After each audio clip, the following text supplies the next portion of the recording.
What do you think are some of the most comforting scriptures that we could use when someone's life has come apart?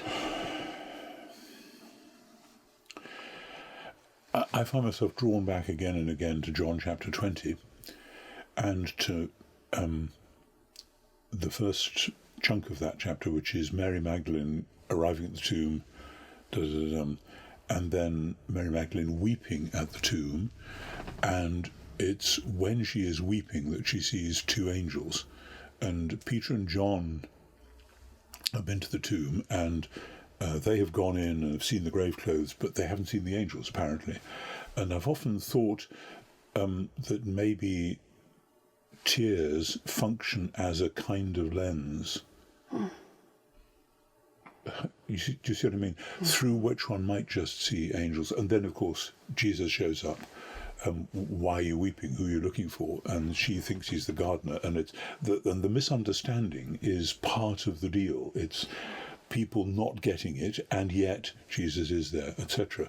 And I've often said, when I've interviewed clergy for jobs, in Britain we have a radio show called Desert Island Discs, and one of the things they do, if you're going to a desert island, we'll give you a book to take. What would you like? But you've already got the Bible and Shakespeare. So I've said to clergy, you're going to take one chapter of the Bible to a desert island with you, but you've already got Romans 8 and John 20.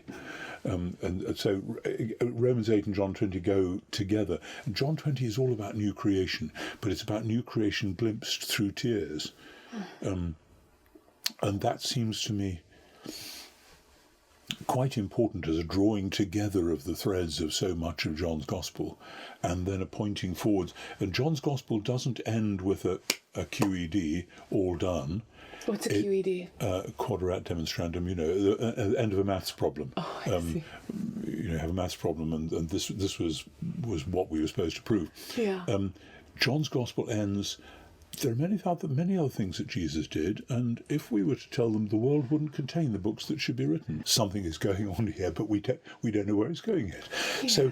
So I feel that sense in John 20 and 21 that there's a lot of grief, but there is also this sense, the way John has written it, it's pointing ahead, and we need to hold those together sometimes. So, but I mean, of course, part of the answer to your question would be to say again, there are lots of Psalms 42 and 43, like as the deer longs for the flowing waters.